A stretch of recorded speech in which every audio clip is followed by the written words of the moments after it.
Salut les amis, alors étant donné que mon séjour ici en Guinée approche de la fin, j'ai décidé de profiter encore un peu de faire les vidéos ici et donc pour cette occasion, aujourd'hui je vais vous faire un tour de quartier ici à Conakry, c'est parti!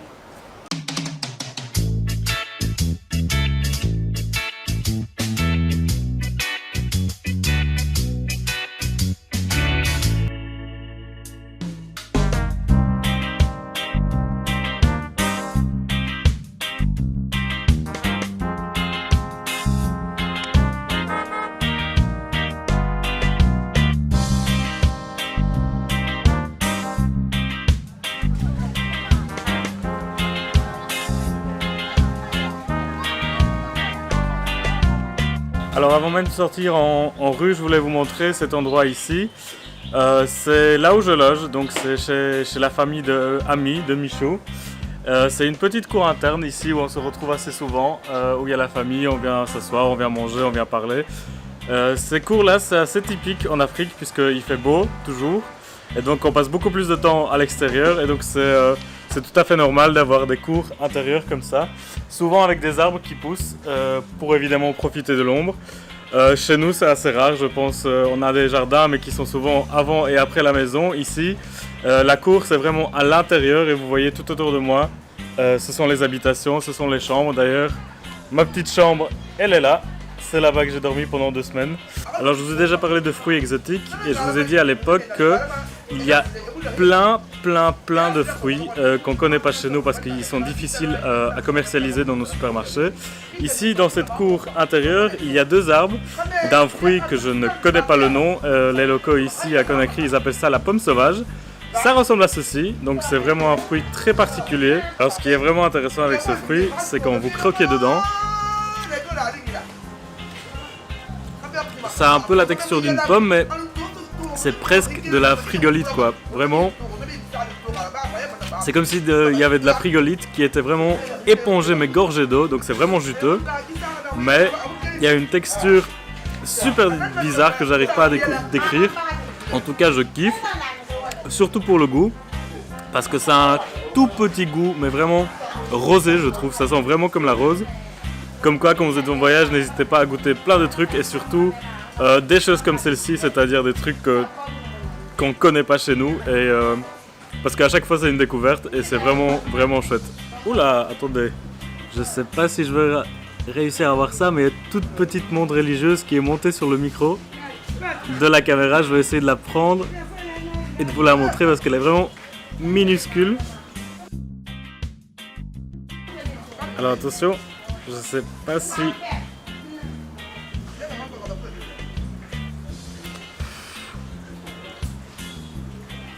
Bon, on va la laisser partir.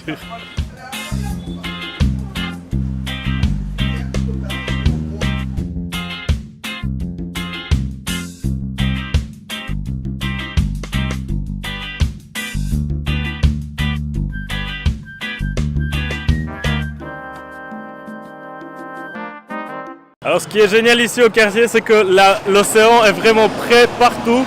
Vous voyez, moi j'ai logé dans la petite maison ici derrière. Et juste derrière moi, c'est déjà l'océan. C'est ici qu'on construit le nouveau port de Conakry, le port de transport de personnes. Et donc ici à Conakry, vraiment, l'océan est présent partout. Alors comme dans la plupart des villes africaines, une grande activité ici dans les rues, c'est évidemment le commerce. Et du coup, pour cela, je vous amène à découvrir les commerçants et les marchands de Conakry. C'est parti!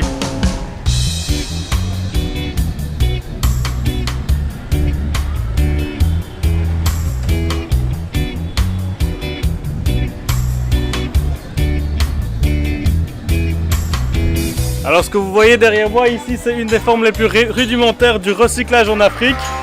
Ces petits fours que vous voyez partout dans la rue, dans tous les pays, en fait ce sont des anciennes roues de voitures. Donc des voitures qu'on n'utilise plus. Ici on les transforme en barbecue sur lesquels les mamas africaines nous préparent plein de choses mais vraiment super bonnes. Et c'est vraiment ce four là qu'on retrouve partout en Afrique, n'est-ce pas?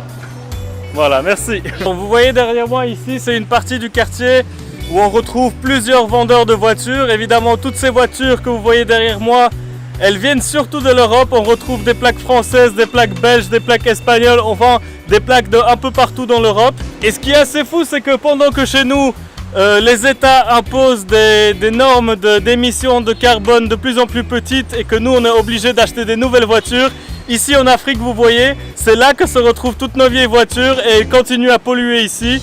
C'est assez dingue, donc quelque part c'est assez égoïste puisque chez nous on fait en sorte d'avoir le bon air, de polluer de moins en moins, mais finalement on gagne aussi pas mal d'argent en revendant les voitures ici en Afrique et en disant un peu on s'en fout.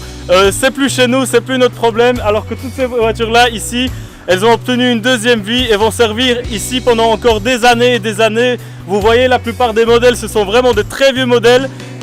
C'est très courant d'avoir des voitures qui ont 25, 30, 40 ans et pourtant qui roulent bien, puisque c'est ici qu'on va les utiliser jusqu'au bout de leur vie, vraiment jusqu'aux dernières pièces. Si la voiture ne marche pas, on va démonter, on va prendre une pièce ailleurs, on va la refabriquer. Et donc finalement, qu'est-ce qui est mieux? C'est de changer de voiture tous les 3 ans chez nous parce qu'elle pollue moins, ou alors c'est ici d'utiliser cette voiture pendant un maximum d'années pour justement l'optimiser au maximum. Le débat est ouvert.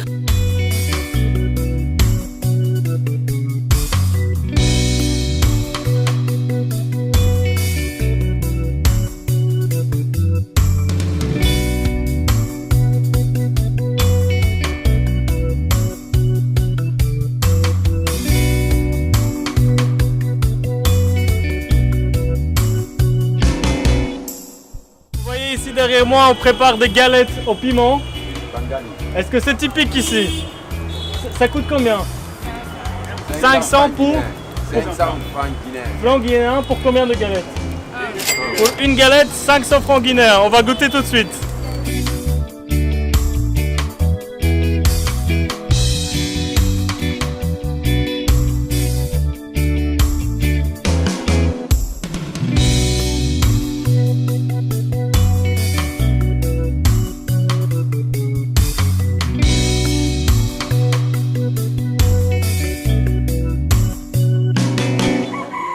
Alors je dois dire que je suis vraiment agréablement surpris par le nombre d'arbres dans la capitale de Conakry. Je n'ai jamais vu ça ailleurs dans une capitale, et surtout de très grands et beaux arbres. Vous voyez derrière moi ici, ce sont vraiment des arbres géniaux. Je ne sais pas comment est-ce qu'ils ont survécu à l'urbanisation, mais c'est vraiment un gros plus pour Conakry sur le coup des arbres.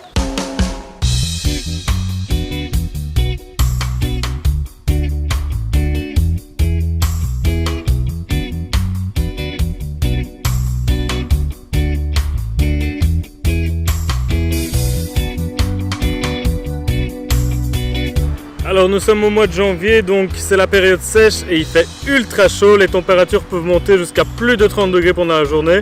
Du coup, si vous êtes ici, n'oubliez pas de vous hydrater. Et du coup, à l'occasion, moi je prends une petite pause ici à l'ombre où vous voyez, je vais vous montrer quelque chose que chez nous on ne retrouve pas du tout. Une façon de vendre l'eau très spécifique ici en Afrique, on retrouve ça un peu partout. Ce sont les sachets d'eau. Alors les sachets d'eau, quand on est européen et quand on rencontre ça la première fois, parfois on ne sait pas très bien quoi faire avec. Du coup, petite démonstration de comment est-ce qu'on utilise un sachet d'eau. Vous prenez le coin, il faudra arracher le petit bout là du coin avec les dents.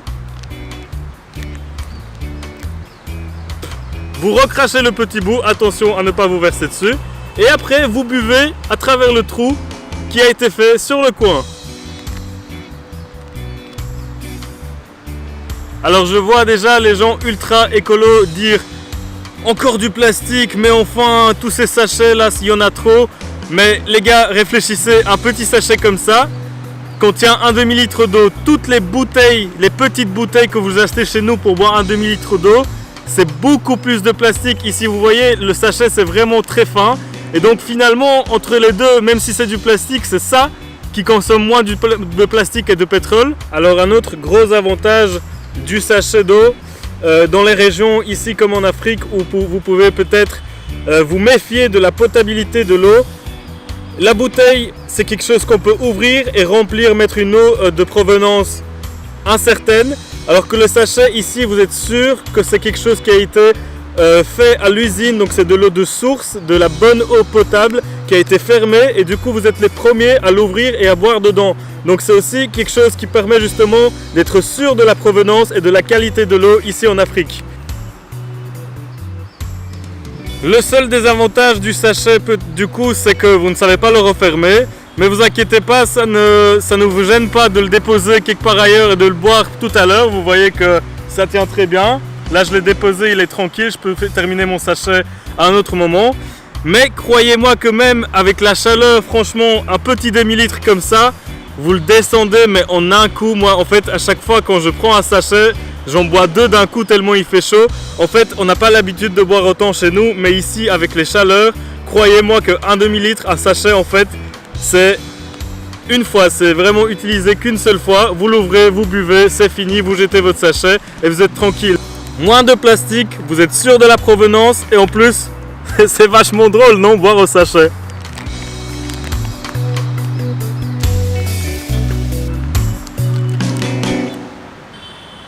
Alors ici, je me trouve au jardin de Octobre. C'est un des seuls endroits à Conakry où vous pouvez trouver un peu le calme, vu que c'est un parc. Et en fait, c'est un endroit où les jeunes viennent un peu, du coup, prendre le temps, profiter de tous les arbres ici, de l'ombre. J'ai rencontré il y a quelques jours sur la plage un groupe de jeunes Guinéens qui ont formé un groupe de danse. Et en fait, je me suis donné rendez-vous ici au jardin de Octobre avec eux aujourd'hui. Ils sont super sympas. Ils ont proposé de faire toute une chorégraphie avec les danses traditionnelles. Et donc, c'est parti, on va filmer ça et je vous montre ça en image. J'ai trop hâte, franchement. J'ai vu déjà ce qu'ils faisaient l'autre jour sur la plage. Croyez-moi, ils dansent comme des fous et franchement, j'ai envie de promuer ça du coup.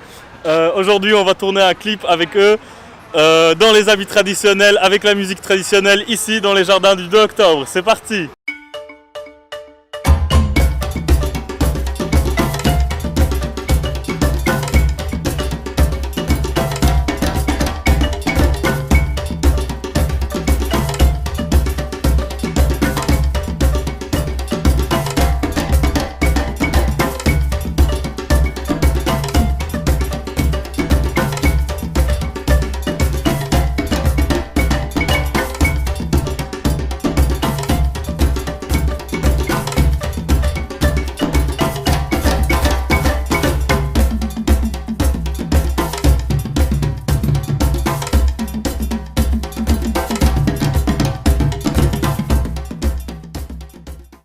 Alors voilà, cette vidéo est à présent terminée. Du coup, demain, c'est ma dernière journée ici en Guinée.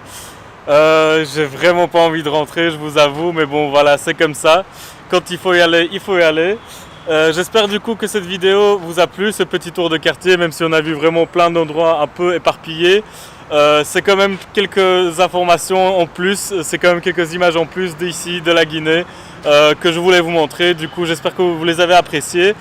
Moi, je vais encore profiter de cette dernière soirée ici. Je vais rester dans le parc, je vais me promener et surtout profiter du bon temps guinéen, puisque donc, comme je vous ai dit, dans 2 jours, je suis rentré à Bruxelles déjà et j'ai vu la météo. C'est comme d'habitude à Bruxelles. Donc voilà, je vais quand même profiter du soleil ici. Et nous, on se retrouve pour la suite. Je sais pas, peut-être je vais vous filmer encore le retour. Mais sinon, on se retrouve pour les prochaines aventures quelque part dans le monde. A plus!